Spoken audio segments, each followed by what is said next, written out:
Patron Saints of Nothing by Randy Rebay.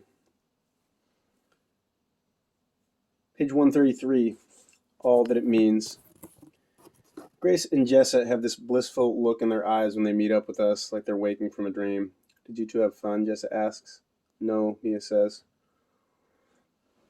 Dread is just about to settle in the pit of my stomach when she breaks out laughing. Yes, she admits, looking at me. Then she turns to her sister and rattles off a few sentences in Tagalog. All three of them laugh. Did you just make fun of me again, I ask. Yes, Mia says, without missing a beat. Okay, Kuya, Grace says. Enough flirting. We do need to get to Intramuros before Tomas. So we say goodbye to Jessa and Grace, then go our separate ways. Outside, the wind is making the palm trees sway and garbage skitters across the cement. Dark clouds hang overhead and it smells like it's about to rain. Grace walks a few steps ahead of me with her arms folded across her chest and head down. Any of the lightness and joking from only moments before has disappeared. The walls are back up. So, I say, making my way to her side, you and Jessa? She doesn't answer at first. Then, yes. Cool. Please do not tell anyone, Grace says. Sure, but everyone seems fine with Tita Chato and Tita Inez. You should hear what Tate says about them now that they're not around. She laughs for some reason. Anyway, did you really have fun with Ate Mia? Yeah, I did. Too bad she has a boyfriend, Tiba. Oof. Oh, yeah. Seriously, she says, you cannot tell anyone, not even your family. Of course I won't, I say. Thank you, Kuya-jun. I flinch. She stops short. I mean, Kuya-jay. Yeah, I say. No problem.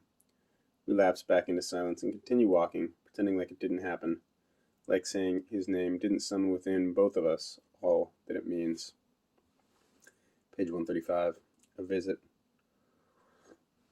At dinner, Tito Manning interrogates everyone about their day like he did last night. When it's Grace's turn, she makes up an elaborate fiction about our day walking around Rizal Park and then Intramuros, the walled section of Manila that hails back to the Spanish colonial days. She recounts everything in impressive detail, even throwing in a story about paying a worker to allow us into some of the areas of Fort Santiago, where Jose Rizal was executed, that are usually off limits to the public. Tito Manning nods approvingly and turns to me. What did you think, Jason? I read up on some of the history of the place on the way back to bolster her story, but I don't want to overplay my hand, so I simply answer, it was cool. Cool? I nod meaningfully. Powerful. He stares me down for a few seconds. I was pretty sure he was buying Grace's lies without question, but the gaze he's giving me now makes me wonder if he sees through all of it. Thankfully, he looks away, shifting to address the entire table. Tomorrow I do not work. After Mass, we will go to Malacanang Palace and the National Museums. We'll continue Jason's education. I nod. The conversation lulls. I try to work up the courage to ask my uncle about June, as I assured Mia I would do, as I know I need to do. Where did your people find June? I want to ask. How do you tell them to proceed? Did you have your son killed, Uncle? But every time I almost speak, the words catch in my throat. The answer to that last question is yes. If he did give the order to kill June, then who knows what else he's capable of. I bet he'd straight have me shot by his underlings, but maybe he'd arrange something to happen to me that wouldn't cast suspicion. People die in car accidents all the time. I'm starting to feel like I'm a couple more conspiracy theories away from claiming the U.S. government faked the moon landing, but the possibility spooked me enough that I dropped my gaze back to the rice and beef linguine on my plate and resolved to confront him tomorrow instead. After dinner, I head back to my room. First thing I do is check my bag again, even though I already did so immediately after we got back from the mall. Guess I'm still holding out hope that a guilty conscience prevailed and the letters were returned. Unfortunately, they're still not there. My phone starts buzzing in my pocket. I'm suddenly nervous, thinking it might be Mia, but it turns out it's Mom. I answer and we chat for a while. I catch her up on the flight and my fake trip to Rizal Park in Intramuros. I leave out everything having to do with June or Mia for obvious reasons. She tells me things are the same as usual back home and that they miss me and whatever. Then she asks if I want to speak to Dad for a few minutes. It's not really a question, though, because I can already hear her passing him the phone before I say anything. Whenever I talk to Dad on the phone, it reminds me of this show my family used to watch together where these people race around the world in teams of two and complete crazy tasks. In this one episode, they traveled to a village in Botswana and had to milk a goat until they filled a bucket to a certain line. Most of the team struggled, but eventually accomplished the goal. But one team's goat was only giving up a few drops of milk, no matter how much the team yanked. The camera kept cutting between shots of the goat's smug face and the desperate squeezing of its unyielding teats. I said, "That's like trying to talk to Dad on the phone." And we all cracked up for like 6 minutes straight. Needless to say, from that day forward, every time I talk to Dad on the phone, I think of that goat. This conversation is no exception. Unlike Mom, he asks a few questions. He mostly offers bits of advice, like to ignore anyone who tries to talk to me on the street, or to keep my backpack in front of me whenever I'm in crowds. There's also a lot of silence, but not the good kind. I try to ask him some questions and keep the conversation going, like how work is going and stuff, but he only gives monosyllabic responses. I want to tell him about the note from Tito Manning's desk, but I can't figure out how to without admitting I snuck into my uncle's office. Instead, I ask him if he knew that Tito Manning and Tito Chato aren't on speaking terms. Yes, he says. Do you know why? No. You never asked? It's none of my business. Oh, I say. Really? Yes. More silence. And it's none of yours, he adds. And then he makes some excuse for needing to leave. And we say goodbye.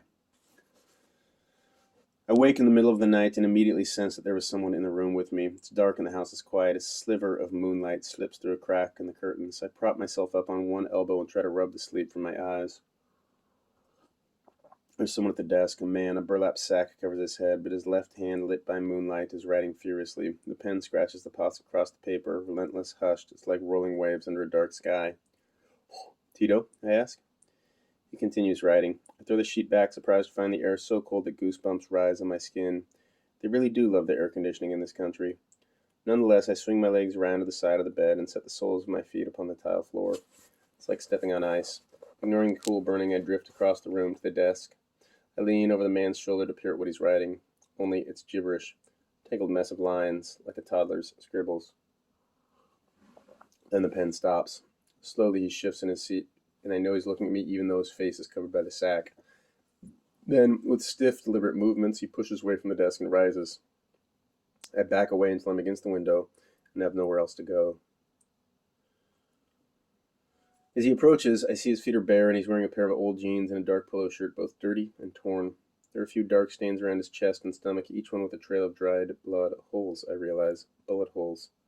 He starts to walk forward, bare feet whispering as they slide across the tile. He's only a few feet away now. Then a couple of steps. I want to run, but I can't. My muscles are disconnected from my brain like a marionette with cut strings. He stops, reaches up, and pulls the sack off his head. It's June. His hair's a mess, tangled with sticks and dirt. The lower half of his jaw's missing, a gory mess in its place. His eyes meet mine. 2 stars in a clear winter sky. What happened to you? I ask. The exposed muscle and sinew where his lower jaw used to be twitches as he continues moving toward me. I'm sorry for what they did to you. I'm sorry I lost your letters. I'm sorry I was too afraid to speak to Tito Manning again tonight. Please tell me, what happened to you? He doesn't answer. He can't. Instead, he stops a step away. Then he reaches out and places his palm against my chest. I wake. I'm in the same room. It's just as dark and cold and quiet. The same sliver of moonlight slips through the curtain. My eyes flick to the empty chair at the desk, but I'm alone. A dream, then. Or perhaps a visit. Page 141. The Word of God.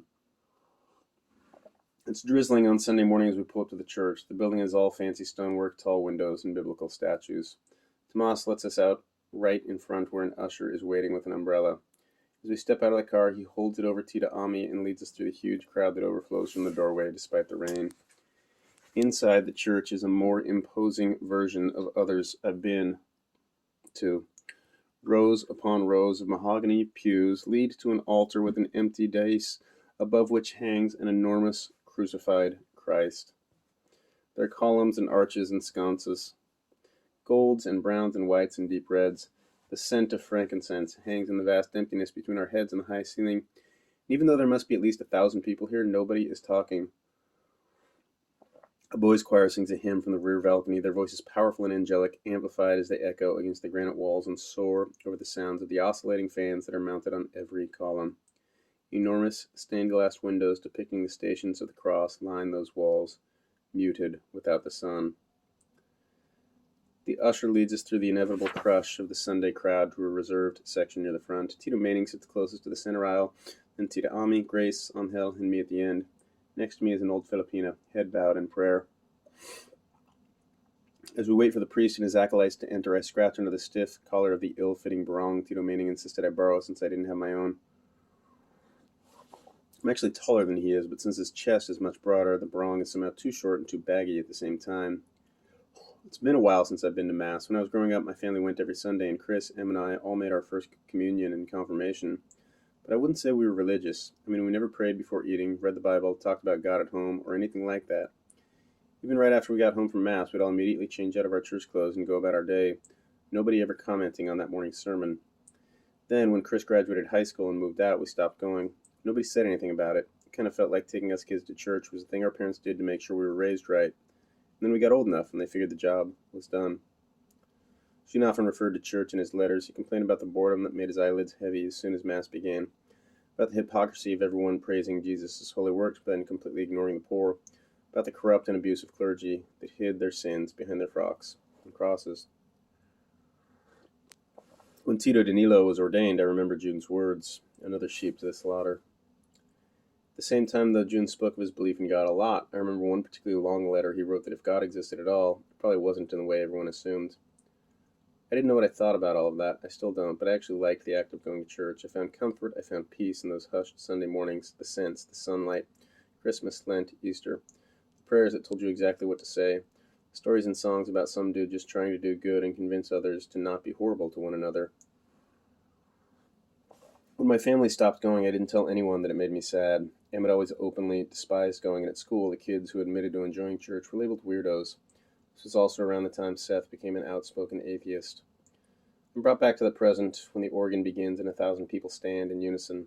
I rise to my feet with everyone else, and we all watch the procession walk slowly down the long center aisle, draped in their vestments and carrying a tall, ornate cross, tapered candles, and the other sacred objects. They pause in front of the altar, and the music stops. In the silence, the priest, a younger guy than I expected with a fresh haircut, bows and mumbles a prayer as he makes the sign of the cross. The acolytes sit down their objects in the appropriate places and then move to their seats on the side, staying on their feet. The priest finishes the blessing, turns to the congregation, and leads us through the call and response opening, his voice booming throughout the church thanks to a lapel mic. Then the organ starts playing again, and the choir leads the congregation in Gloria. After it finishes, silence returns. The priest does his call and response thing again, then walks over to the throne, like chair up front, and sits. We all sit. A woman takes the podium, cracks open the enormous Bible to a marked page, and starts reading. I have no idea what she's saying since it's all in Tagalog, so it's not long before my mind drifts to that weird-ass dream I had about June's corpse hanging out in the room last night. I texted Mia about it in the morning. Maybe it wasn't a dream, she replied. Then she went on to explain that superstitious Filipinos believe a visit from the dead means that the deceased is unresolved business that needs to be taken care of before the soul can move from this world onto purgatory. Maybe you will keep seeing him until you find out the truth. I don't buy the ghost theory, but it does make sense to me that the dream was a manifestation of my own guilt from losing the letters and being too nervous to confront Tito Manning again last night. I told her so. Then she replied, "Talk to your Tito." "I will," I texted. "When?" "Later." "Good," she texted, followed by a winky face emoji. I thanked her and considered asking how her boyfriend was doing, but I didn't. I had, however, already tried to sneak back into Tito Manning's office, only to find the door locked. At the podium, the woman finishes the reading from Acts, and the Mass proceeds. We cycle through the sitting and standing and kneeling, the calls and responses, the prayers and the hymns. At some point during the sermon, the rain picks up, drumming loudly on the roof. My eyelids grow heavy, my head bobs forward. Angel nudges me awake with her elbow. I rub my face and sit up straight. I glance at Tito Manning at the other end to see if he noticed. As if he senses me looking at him, he turns and meets my eyes, his own beaming a silent ray of disapproval. I turn my face back toward the altar and try to pretend like I'm paying real close attention to the Word of God.